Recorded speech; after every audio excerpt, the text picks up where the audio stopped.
Ladies and gentlemen, do not adjust your set. I am Hitman Cos. Welcome to another edition of the Contracts. This for your official predictions for WrestleMania Backlash. And of course, I'm not alone in this endeavor. Please welcome the co-host, as always, the homie Gary. Gary, welcome to the Contracts. Yes, sir. What's good, my man? What's good? Let's get it. Ready to get into this? Yes, sir. Alright. To start things off, we have Bobby Lashley versus Omos. Right. Personally, in my opinion, I feel Omos needs to win this. Just to further elevate himself as a star. Of course, you know, with maybe with interference from MVP, but yeah, almost should win this. Oh, got you perfectly. And you know, MVP turning on Lashley to be with Omos, in my opinion, was the right thing to do, because now Bobby is fully established as a star. So now he does not need MVP by his side anymore. He can get over and whatnot on his own. So and almost he isn't that good of a talker yet. So you know, that's where MVP will come in and you know, do the talking for him. That's correct.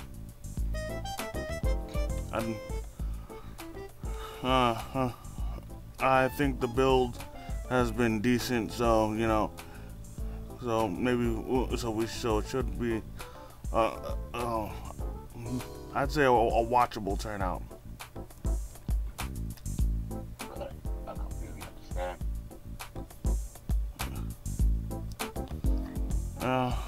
Moving on, we have Happy Corbin versus Madcap Moss.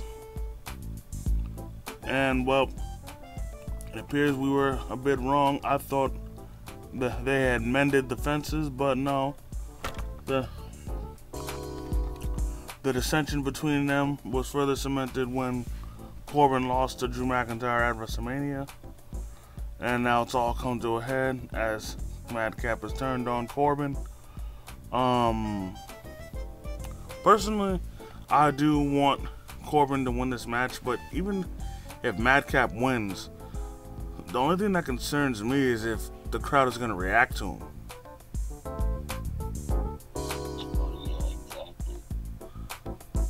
Because, I mean, don't get me wrong, you know, when just about any face goes against Corbin, they'll automatically get cheered because Corbin's a heat magnet. But, you know, there might be some cases where the face might not even get a reaction, and part of me fears this might be the case. So if that happens, then Corbin would have to win. That's correct. And personally, I feel just because Corbin's the bigger star, he should still win. And then maybe he can move on to the IC title. Right. But speaking of which, I'm looking down this card, and neither the US nor the IC title's on the line at this pay-per-view. That's good. Neutrality speaking. And it's crazy because, and don't get me wrong, I know they've been defending their titles on Raw and SmackDown respectively, but still they should be defending it at the pay-per-view too. Yeah, that is the truth. We ain't debate you there. I'm not gonna argue with you about that there. And you know, first off, I want to congratulate Austin Theory. Well, just Theory now. I don't know why they dropped his first name, but I want to congratulate Theory, Jesus, for winning the U.S. title. I've said previously on the contract that I see this guy being emerging to be a big star, and this is the first steps of doing so, of capturing the United States title. And from here, he can only be going up, you know. Right. But, and then as for Ricochet, you know, I know he's been feuding with Jinder Mahal and Shaky, but you know, he's gonna have to get into some more feuds, you know, if it means, you know, him having a match at the pay-per-view. And speaking of feuds, you know, with Theory feuding with Ali, I heard a rumor that you know, with the payoff being Ali getting the U.S. title, Vince might change his mind and not give him the title. Which, if the rumors are true, would be a real shame, because it would make it would make his return seem meaningless, you know. Of course, exactly. That's a fact right there. Would make a lot of sense. And you know, especially because, you know, Miz has kept alluding to the fact that that what's his face about how Ali in the past took to social media and mentioned how he wanted his release but got denied and whatnot, and kept throwing it in his face, you know. Exactly. And you know, with what Ali said in response, he have had a point and half, in my opinion, didn't. He did have a point because you know, he wanted to let the fans know how he felt, and you know, if it wouldn't be for us fans, you know, they wouldn't be there. But at the same time, he mentioned how Miz goes to the higher ups and whatnot. But honestly, if you look at Miz's career and look at Ali's career, you could it almost makes Ali look stupid, because you know, I ain't beating around the bush, but so, you know, Miz has done everything. Well, almost everything, whereas Ali has barely done anything. Yeah, that's valid points right there. So, with him trying to point that out, it honestly makes you think that, you know, expressing your voice to the higher ups rather than to the fans works better. Because Miz has done that damn near everything. He's done movies, so you know, he's a megastar. Whereas Ali, you know, I think he's only won one title, barely scratched the surface.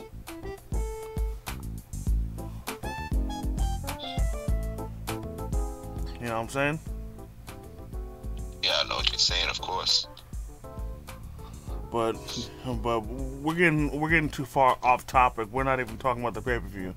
Anyways, moving on to the next match, we have Cody Rhodes versus Seth freaking Rollins. Now, before we talk about the match, how much you want to bet that Seth's gonna come in this match once again looking tacky as shit? I think he will.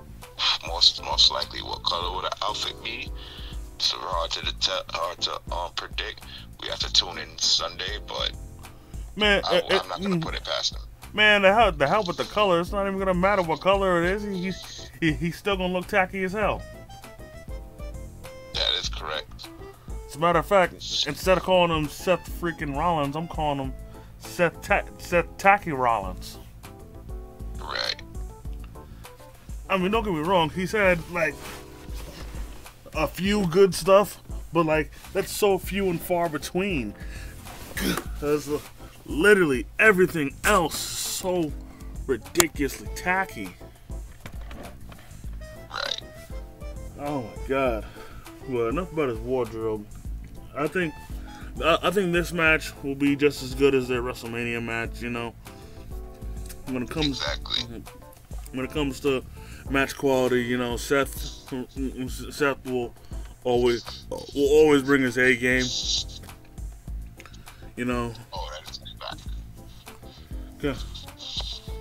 Like, and then, you know, Cody, his time away from WWE has done him a lot of good, considering how much better in the ring he's gotten and whatnot. So there should be a great affair. I do expect Cody to win this one too.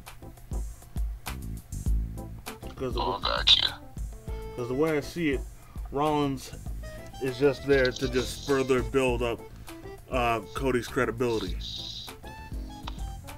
That's exactly.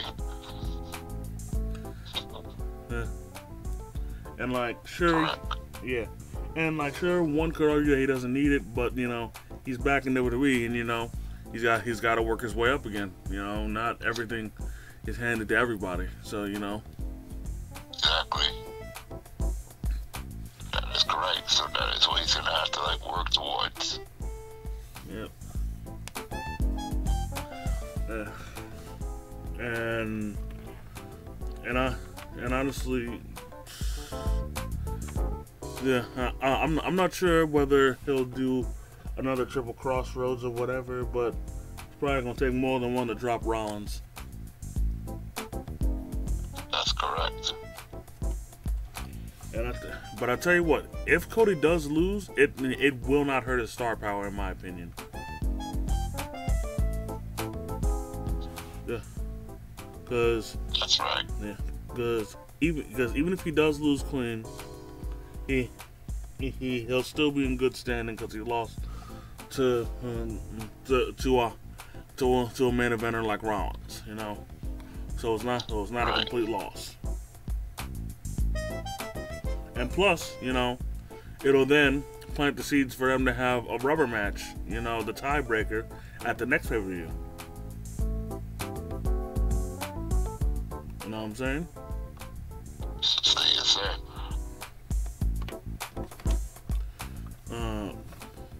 But yeah, but who knows? Maybe regardless they'll have a third match. But I think it would mean more to have a third match if Rollins was to win this one. You know, because then for him to get beat 3 times in a row, then you'd have to throw up your hands and be like, you know, hey. That's right. So I feel, honestly speaking, I feel they're probably gonna give this one to Rollins, seeing as how he lost WrestleMania in their third and final match, whatever that's gonna be. I feel like then Cody's gonna get the final win and the rivalry's over. Yeah, I'm with that.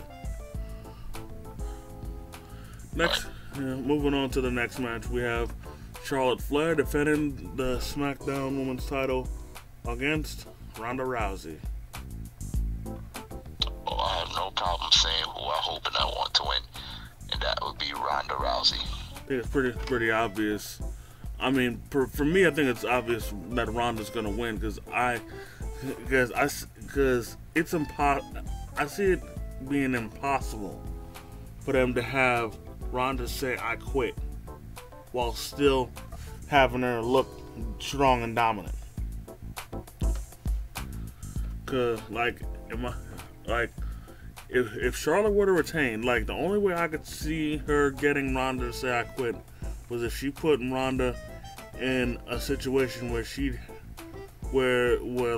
have no choice, where like she'd back her into a corner where she'd have to say it.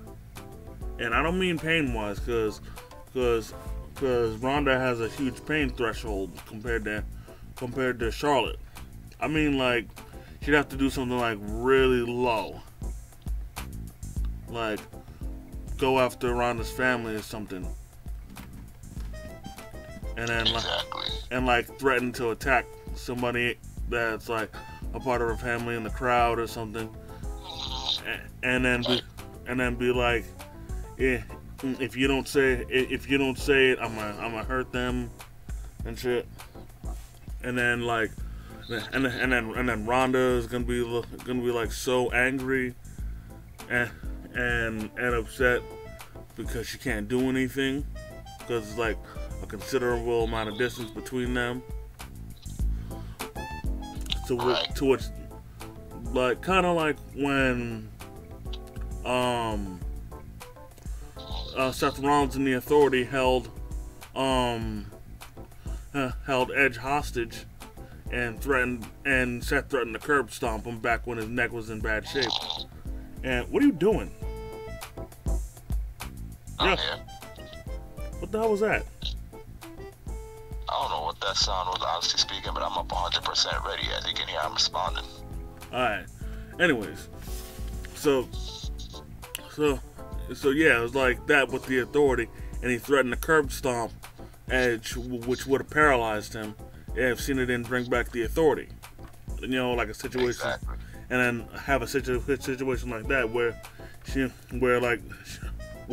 she's in no danger, but somebody close to him is. Yeah, exactly. To which she'd have no choice but to say it. Kind of like, that's right. Actually, kind of like with when Jey Uso faced Roman Reigns in a Hell in a Cell I Quit match, and Jimmy Uso was in the guillotine. Which forced Jay to say I quit just so Roman would let go. Exactly, I remember that. So literally a situation like that where, like I said, she's not in danger, but somebody close to her is. Right. And right now it can't be Natalya, even though they're good friends, because right now Natalya's heel, and plus it wouldn't make sense. And plus it wouldn't make sense because she hasn't been involved in this feud at all. That's correct. So she's currently chasing the women's tag titles with Shayna Baszler. But anyway, so yeah, I completely see Ronda winning this match, taking the title off of Charlotte and all that good stuff. But right, if I'm correct, that's probably going to be one of the matches of the night, honestly speaking, and I hope it is. Yeah, definitely. And one can only imagine how she's gonna make Charlotte say I quit. Is she just gonna put her in the armbar, the ankle lock, or whatever, Exactly. Yeah. We'll find out then. Moving on to the next match, and I'm looking forward to this match the most. AJ Styles versus Edge. And as a side note, Damian Priest is banned from ringside. Now for me, I know that Finn Balor made the save when Damian Priest and Edge were beating down Styles, but call me crazy, but part of me has a sneaking suspicion that towards the end of the match, Damian Priest is going to try and interfere despite being barred from ringside. Then that's when Finn Balor is going to pull up and try and neutralize Damian Priest. But somewhere around there's going to be a ref bump. And then, to which then, Finn Balor is going to turn on Styles and attack him and join Judgment Day. I kind of think that may happen. Because, as far as I'm concerned, ever since he lost the U.S. title, they haven't been doing, they aren't doing anything with Finn Balor. So, in my opinion, this is the perfect way to breathe new life into his character and give him something to do. Exactly. Or maybe Damian Priest doesn't pull up at all, and Finn still costs Styles the match and joins the stable. That too. And if not that, another theory I have, mainly because people won't stop theorizing it. Rhea Ripley pulls up and makes a distraction and joins the stable. That's a huge possibility as well. But so far, like, don't get me wrong, appearance-wise, she fit in perfectly, but I still see no way they can put her in storyline-wise unless they gave a good reason. Don't get me wrong, you know, it does help that she's turned heel, but you know, it's got to be a little more, you know. Exactly. But before we get on to the final match, we really got to give it to long-term booking. I didn't even think of it, but back when both Edge and Damian Priest were face, they had a backstage segment where they shook hands and Damian gave respect to him, and it was from that moment where they had the camaraderie and why Damian Priest joined up with him. Exactly. I tell you what, man. Long-term booking, in my opinion, is a lost art in the wrestling world, and like, it's really why you gotta pay attention to certain stuff, like no matter what it is. Exactly. Because most people would see a segment like that and they wouldn't think much of it. Just one face giving respect to a legend. But you know, they were playing. But as you can see, they were just slowly planting the seeds for an alliance. Exactly. Yep. Moving on to the final match, we have Drew McIntyre and RK Bro versus the Bloodline. We gotta address the elephant in the room. Well, what was the point of hyping up a tag team title unification match just to get cold feet and change your mind at the last second and just make it a regular 6-man tag match? Honestly speaking, I asked myself that same question. And you know, I love all three of those tag teams. So, but that is a good question.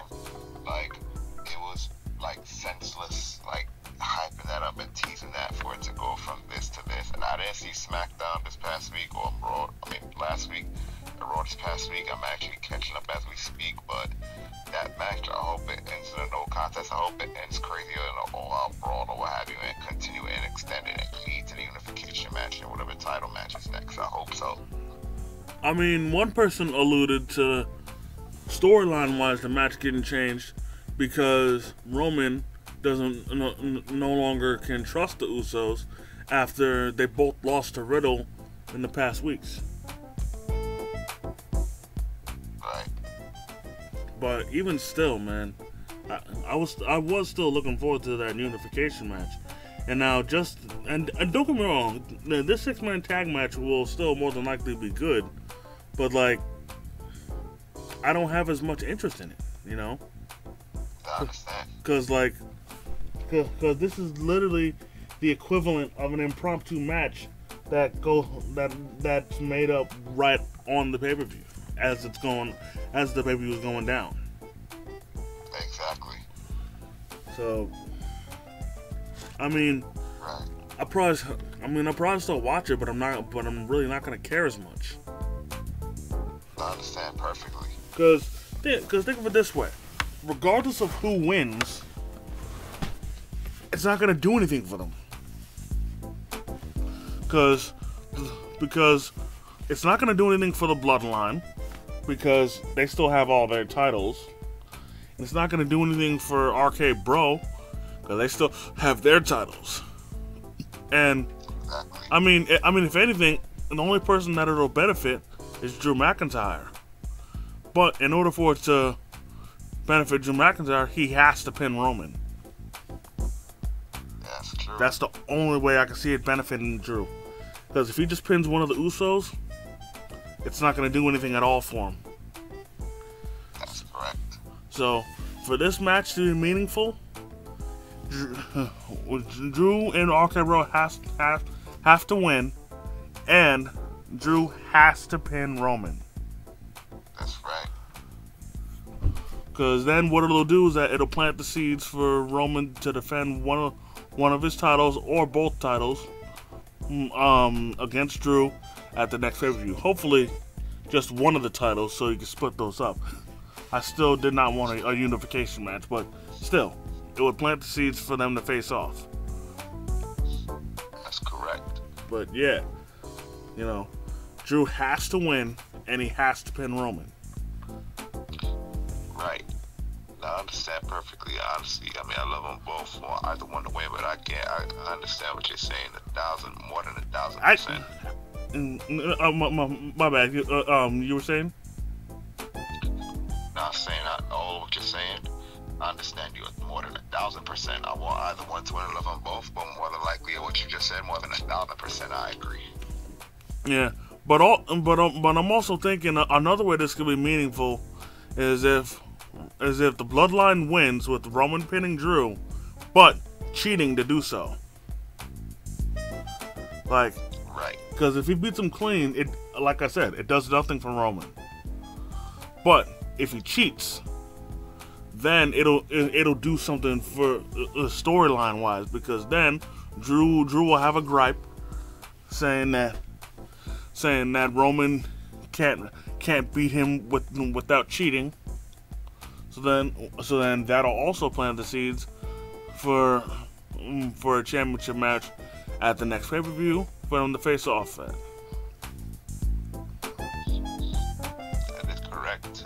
Like I said, more than 1,000%, I agree with you.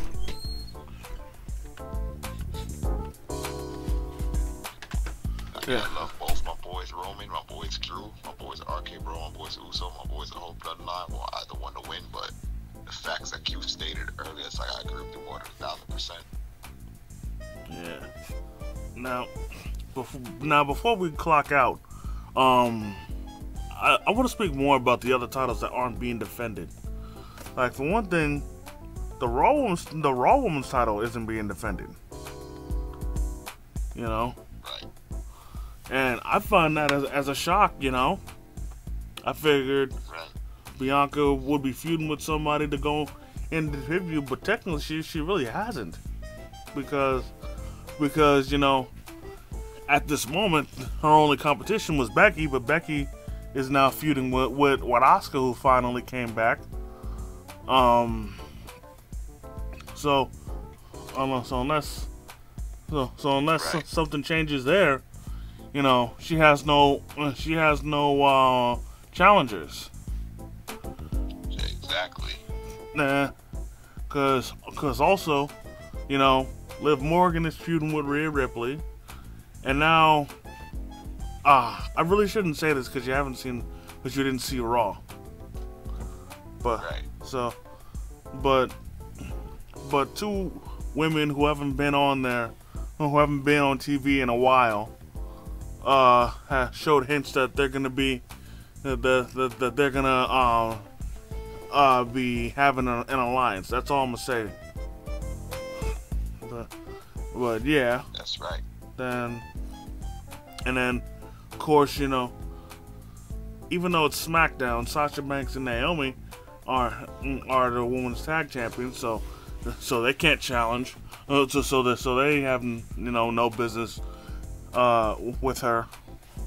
And of course, Shayna Baszler and Natalya, again, SmackDown, so not related. So yeah, can't really think of any other women's wrestlers that are on Raw.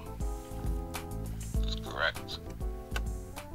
Then, speaking of the women's tag titles, I mean, for me, I figured they were gonna have the title match at this paper at WrestleMania Backlash.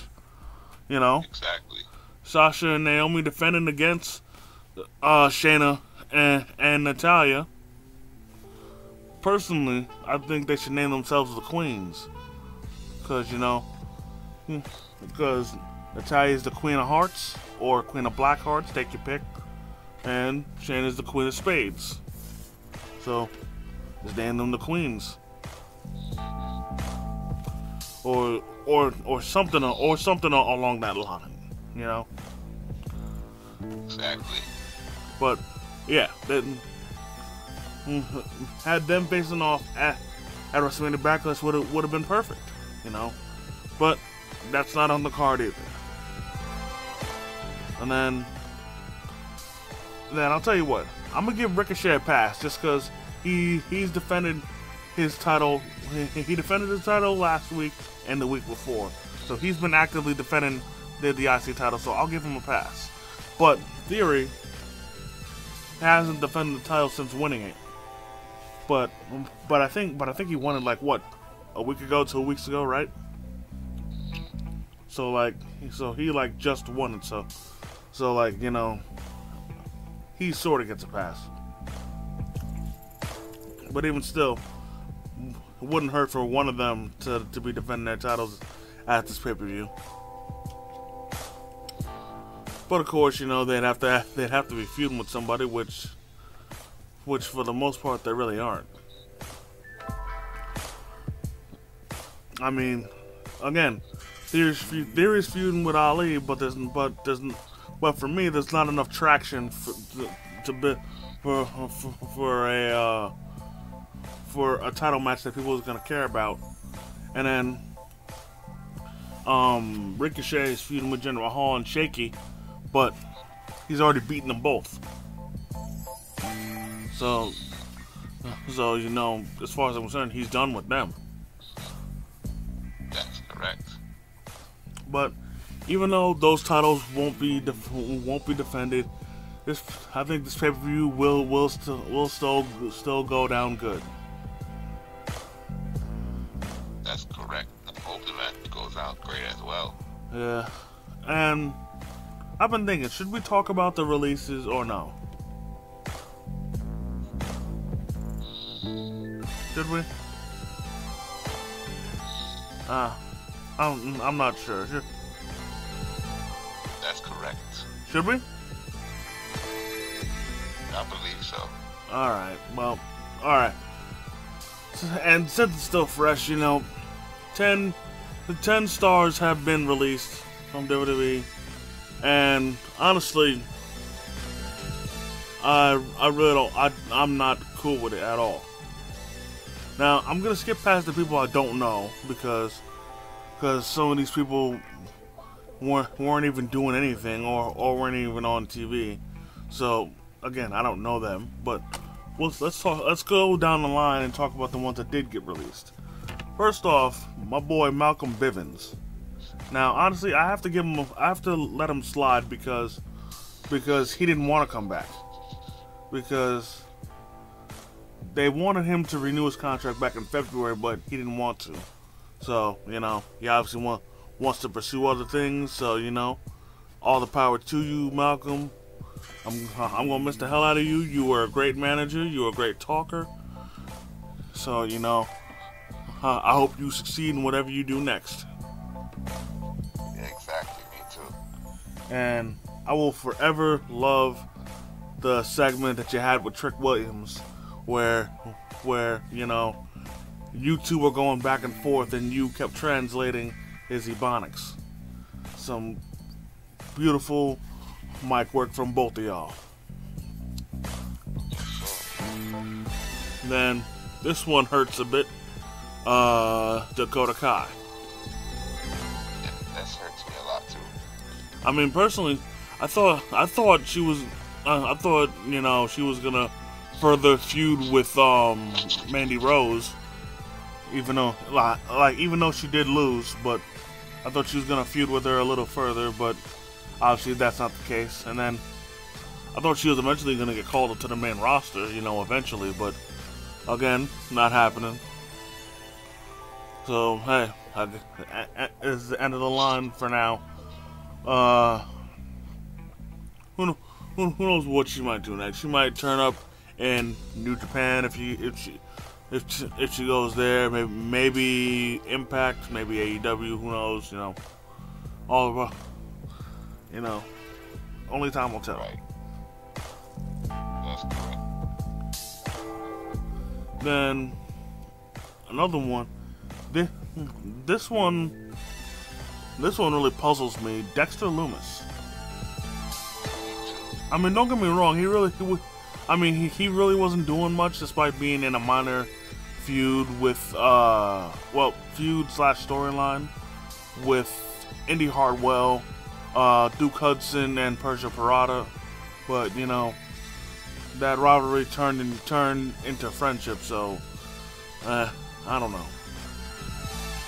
That storyline was entertaining. Don't get me wrong, but that shit was all over the place. But in a good way. Right. Then speaking of them four, Persia Pirotta got released. And you know, it's a shame because you know she really wasn't on TV as long as other people were. Sure, she was on there frequently, but she wasn't on there as long as other people were. So you know, I wanted to see her do more. You know, be in more matches. You know. Exactly. But I tell you what, with Dexter Lumis and Persia Pirotta both being released, it made for a funny segment at NXT Spring Break-In, where yeah, it really did. Where I didn't see that either. So. Oh my God. Yeah. So I can't even say what segment happened because the humble man didn't see it, man. So, but it made for a funny segment for the other two who didn't get released. Yeah. Moving forward, the next person that got released, this one pissed me off, Harland. And now we saying? Oh yeah, that too. Yeah. Now the biggest reason why this pissed me off is because I expected great things from Harland. People were billing this guy as the next Brock Lesnar, and he definitely had the look. You know, he had the size, he had the height, he had the intimidating glare. You know. Exactly. And for me, I think his best quality, which was similar to Dexter Lumis, was that he didn't speak. That too.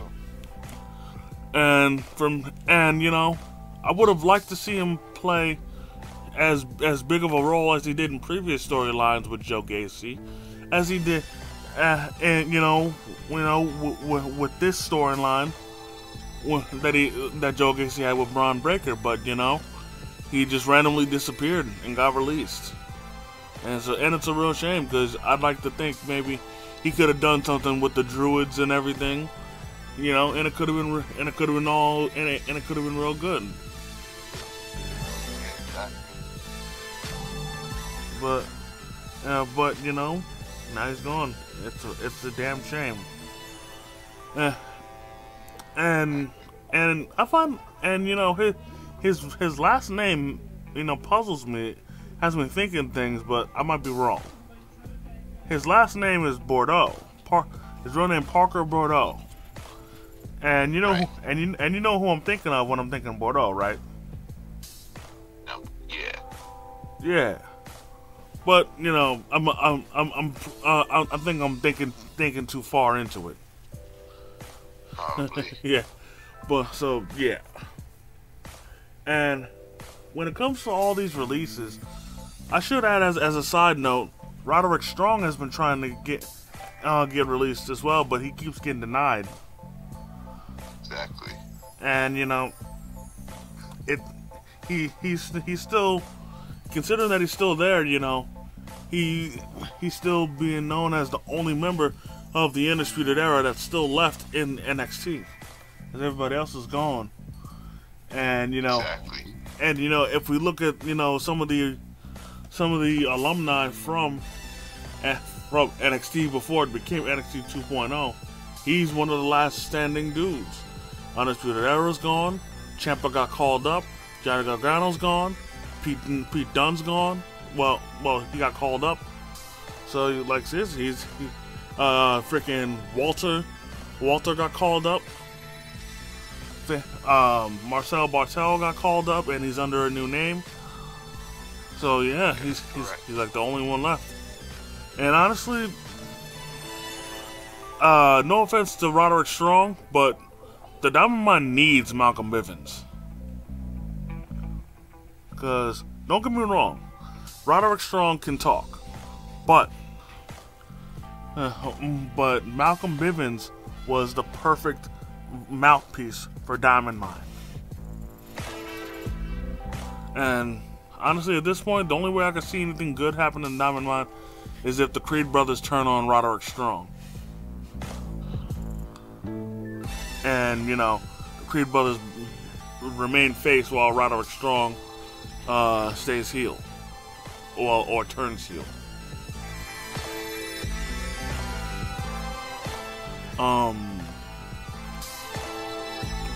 That's right.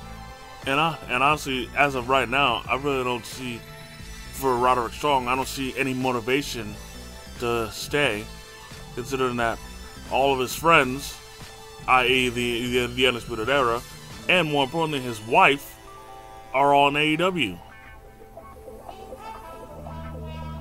Because I can only imagine going to AEW, he'll have nothing but boatloads of fun, like how Cole Fish and O'Reilly are, you know. But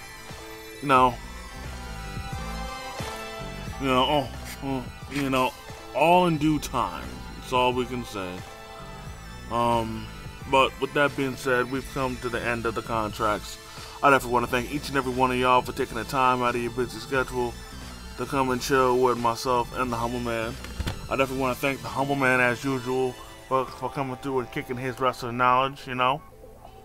Yes, sir. As always, my man, Cosplay, you know it. Yes, sir, exactly. And, you know, before we get out, y'all keep it locked for our review for said pay-per-view.